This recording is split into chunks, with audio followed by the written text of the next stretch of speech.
the mission, the vision.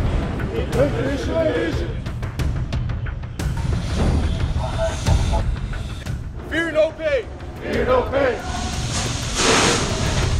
It takes a special person. It takes a special person to play this game. Play this game. When I go to work. When I go to work. And things get whacked. Things get whacked. I have no fear. I have no fear. Because my brother's got my back. Because my brother's got my back. HazMat Week. It's where we teach the recruits to prepare for the test for the HazMat operations and awareness. I would say more academic stuff. So HazMat, there's a lot of science and chemistry behind it. So we've been going through the textbook a bunch. The HazMat team's been in here to kind of show us their experience and help us go through the book. It's a longer week with a lot of content that they have most likely not seen unless they worked in the fire service prior. So the book talks about the prioritization on a HazMat call for how we will rescue victims. This was one of the sections that I necessarily thought I hate saying like, know this for the test.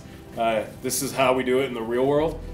But this is the reality and super pertinent for this section. Knowing how we're gonna prioritize the victim removal per the book standards is probably gonna look a little bit different on our case-by-case call. If you have to walk through a powder to save somebody who is a line-of-sight victim, that's what your job is, and that's what you're going to do. We can decontaminate you afterwards, and they can figure out a different place to collect that evidence if they need to. A weapon of mass destruction can be anything from a simple incendiary device, like a water bottle filled with gasoline and a little rag, or something more serious, like a dirty bomb. Giant 55-gallon drum that says corrosive, hazardous material on it. Most likely that's not supposed to be there. So that would be a HazMat scenario regarding an environmental crime. Suspicious packages and letters. What do you think's inside most suspicious packages that we run on? Detergent, baking soda. I'd say 80% of the time it's nothing, but we can't account on that. There can be explosives. There can be chemical, biological weapons. There can be illicit drugs. We don't know. And we have to take each one of these events very, very serious. If you're instructed to collect a sample, follow the instructions to the T. Don't go messing around with any products or materials that you think potentially could be evidence or hazardous, right? We're not going to be doing any of that type of mitigation or anything until we have an idea of what the product is, what its hazards are, and if we're wearing the appropriate PPE. It's a lot of information all at once, and it's a lot of new information all at once, but it's not monotonous because it's all different, but it's just a lot all at once. Like a heavy academic load, but it's all important and part of the job, so it's been good to learn, and I think everyone's been hanging in there and doing pretty well. I like chemistry. I did a lot in college. The hardest part, I think, is just honestly managing your time. It's 16 chapters you have to learn in a week, and then tested on it in all the books fair game, so I think that's the hardest mental challenge. But I mean, you can do anything, put your mind to, just repetition and put your head in the book and get going. I would say it's important because it lays a lot of the foundation of some of the firefighting that we do. May be boring to some people, but we talk a lot about air and how things move around scenes, and it is very applicable to fire scenes as well. Also, we kind of say every scene is a HazMat scene. It just depends on what levels are kind of there. So I think it's super important, but it is definitely one of the slower weeks we have. We had an elderly gentleman who found something in his mailbox, and it looked like leaves. We don't have a clue what this is. It's not a white powder, so we can rule out some things right off the bat, but we still don't know. So we have to run it up as if it was something malicious. We don't know what it is. So we do a lot of investigation, talk to the homeowner. Have you made anybody angry lately? Is this something that someone could have dropped off in your mailbox on purpose to harm you? Once we started getting to the bottom of it, he had COVID. He wasn't feeling well, and he told his neighbor. His neighbor dropped off some green tea. So we don't know what's in there. It could be anything. Yeah, I think it's important for our HazMat guys to come down here and teach because we're able to present the PowerPoints, which is important, but we're able to add on to those with personal experience. And I think looking at slides all day can get a little slow, but if we're able to throw in some of the actual real-world calls that we've run and show them what it's going to look like when they run hazmat calls in the future, it really helps them learn better. What are victim rescue priorities at a hazmat incident? They're in the book. If you have this open to the page, you'll get the right answer. Rescues with non-ambulatory victims. So we can't see them and they can't walk. Our day just got a little bit harder. Yeah, this is only their second week in Academy, and one of the reasons that we put HazMat early on is because it is one of the more difficult tests. So we want to give them a lot of time to prepare, and if for some reason they were to fail the test, they have plenty of opportunities to do more studying and to be more successful in the future. So it's a long, hard, kind of grueling week, but by the end of it, hopefully everyone will pass their test first try and we'll be ready to move on to other things. No questions. No one is nervous about any of the content. You guys need to head downstairs, take a right, go straight into the classroom. That's where they take your written test. Okay. Go and fall out. Yeah. Fall out.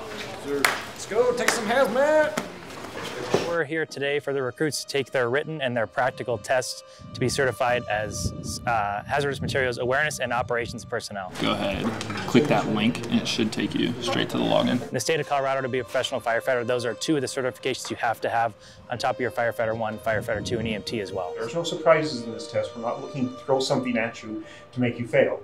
It's just the opposite. We want you to be successful. We want you to know exactly what you need to do to be successful. You just have to demonstrate that performance. This generally is one of the harder written tests that the recruits take. I can't speak to the pass-fail rate. I think it's typically 50-50-ish, but it's definitely a hard test. It's a real thick book that we had all last week to get through. Then they had the weekend to study and come take this. And this is week 2 of their fire academy, so it's kind of jumping right into it, right into HazMat, and it's a tough test for sure. Not so good. HazMat's hard. Not so good. HazMat's hard. So, rough test, but we'll take it again. So. We can do better. I did not. But now I just know what to study and focus on it. Do better next time. I passed the first part. Barely. It's hard to kind of jump into some of this stuff without context. So we've got a lot of recruits in the classroom that this is their first experience to the fire department and to the fire service. So it's kind of trying to teach them a little bit about the equipment they're going to learn about later on and how we use it right now. So that's been a little bit of a challenge, but they've done a good job overcoming it. HazMat doesn't come easy to me. I'm not sure it comes easy to most people. So definitely not super proud of not passing the first time, but it happens, and I'll study more and I'll get it. I got a 70, so 10% lower than we needed. 80 is a passing. First thought was just, honestly, it's okay, because I really did study hard for it. There wasn't much there to contemplate. It's just, I just need to study more and read more, and I'll get it. I think somebody very important to me told me this once: you're gonna mess up at 100 miles an hour, and just be the first, keep going. Don't be afraid to fail, because we're all gonna fail at different points and with different things. You're gonna make mistakes. Everyone has their own weaknesses and failures. Like, anyone who's saying they doesn't is just lying. So keep your mouth shut, work hard, embrace the adversity, and be better for it. You know, it's not gonna be perfect. Nobody's perfect, but along the way you'll become a lot better by just work hard. The truck driver went back into the scene to assess the spill. While checking the spill, he slipped and fell. The truck driver is conscious but not ambulatory, and he's in the hot zone.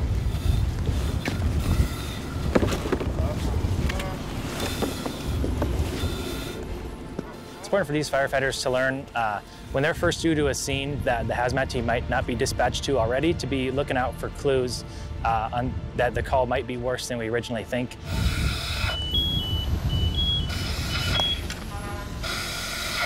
It was good working in a team environment like that. It was pretty much everything we did in training this week, so it was nice to have that hands-on experience during the week. While rescuing the truck driver, the decon team noticed that the leaking product from the saddle tank appears to have stopped. The product is running toward a water source. Your team needs to isolate and control the spill. The IC has determined that structural firefighting gear with respiratory protection as required by your department is appropriate. You understand the instructions? We're not going to get in direct contact with the spilled product.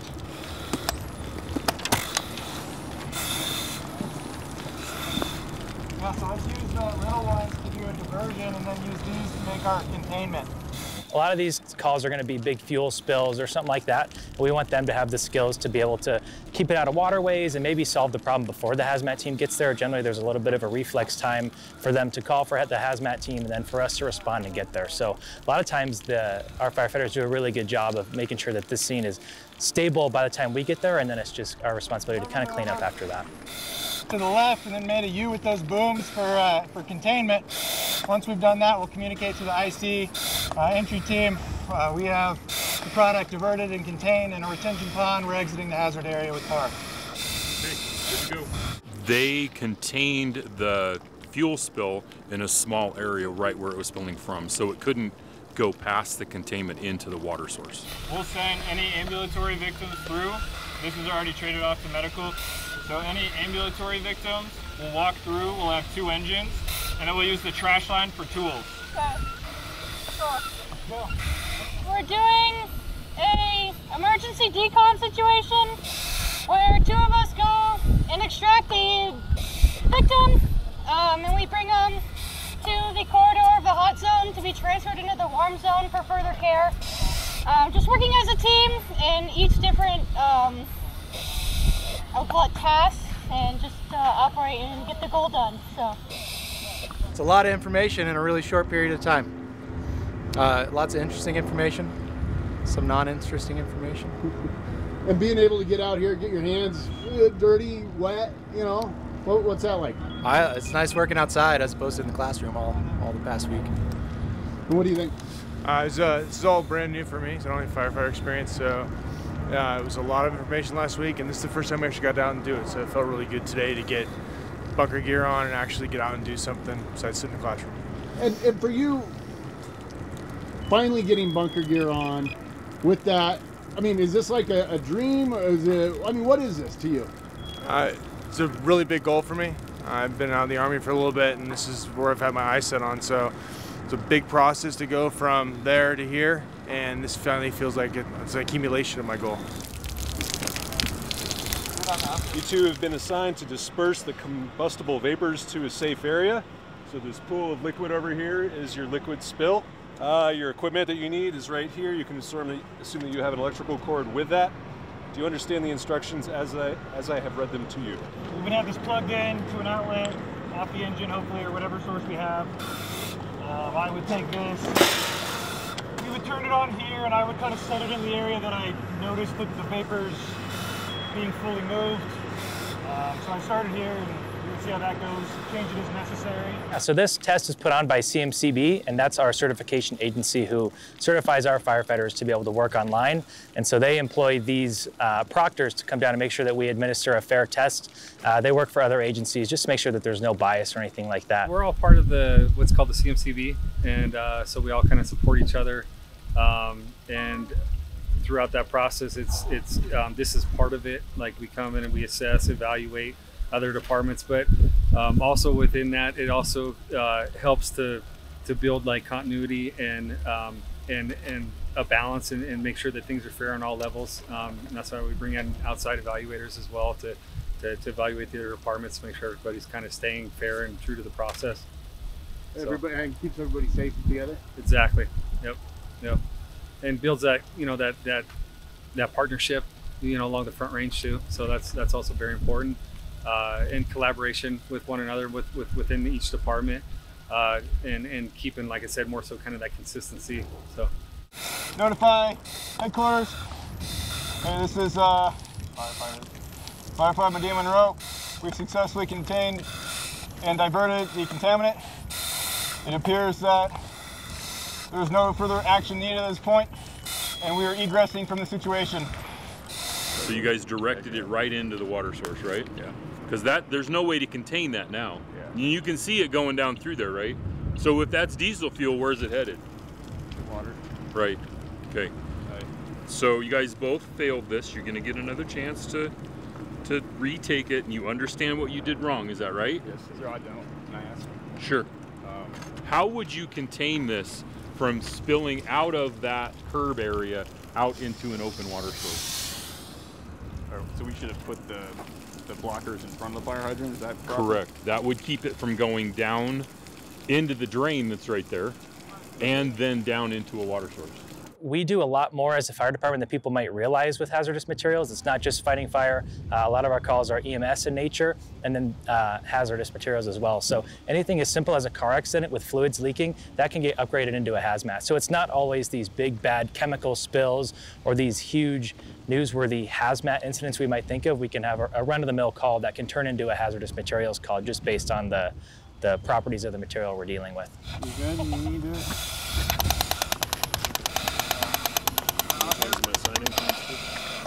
Who was Team C? Give me last names.